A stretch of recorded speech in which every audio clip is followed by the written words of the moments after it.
Poštovane dame i gospodo, sve vas srdačno pozdravljam. Moje ime je Ladislav Vilčić i nositelj sam nezavisne, nestranačke liste koja će se na glasačkom listiću naći pod rednim brojem 8.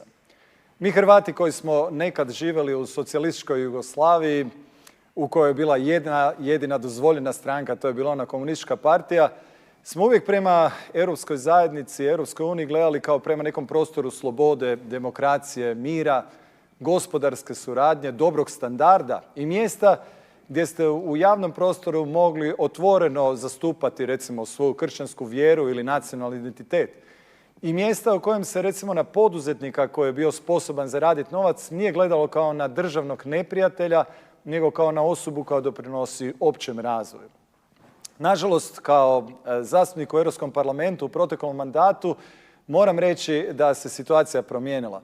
Mi imamo prosvjede poljoprivrednika diljem Europe, imamo energetsku krizu koja je uvjetovala onda i gospodarsku krizu, imamo demografsku krizu i sad se manjak ljudi pokušava nekako kompenzirati migracijama, ali to se radi na tako jedan iracionalan način da je ugrožena u stvari europska kultura, europska civilizacija, sigurnost naših ljudi.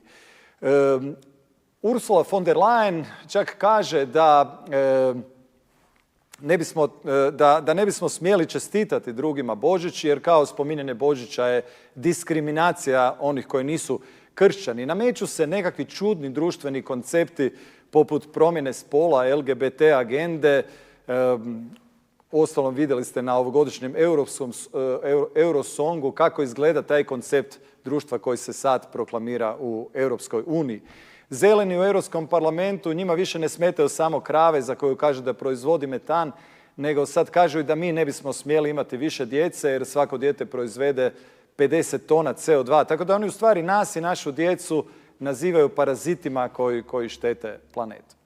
E sad, sve te politike je netko donosio i netko je dizao ruku za te politike, za te lijeve politike u Europskom parlamentu. I to nije bila samo ljevica. To su bili oni koji sebe nazivaju centrom, a i velik broj onih koji sebe nazivaju desnim centrom u stvari su provodili te lijeve politike.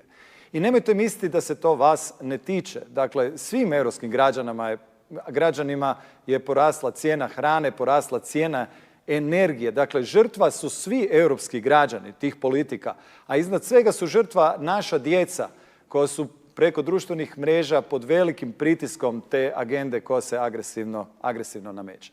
No ima jedna dobra stvar u tome.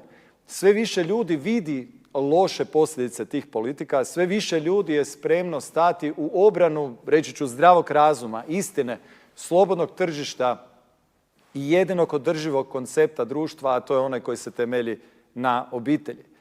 Rado bih da pogledate web stranicu www.ilcic.hr jer tamo se vidi tko je što zastupao u Europskom parlamentu u proteklom mandatu. Dakle, mi imamo na sljedećim europskim izborima jednu priliku promijeniti tu situaciju u Europskoj uniji i tu priliku, odnosno tu promjenu ne mogu donijeti političari koji su do sada donosili loše odluke, već samo političari koji su do sada donosili odluke, ispravne odluke u Europskom parlamentu.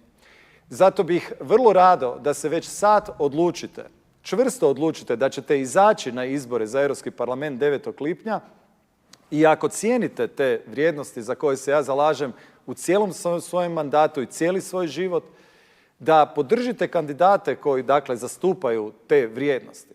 Zastupanje tih vrijednosti nije lako. Dakle, mi se kontinuirano nalazimo pod napadom onih koji ne žele te vrijednosti.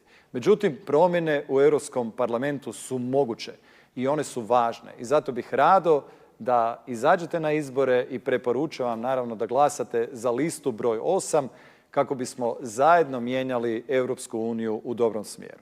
Hvala vam lijepo.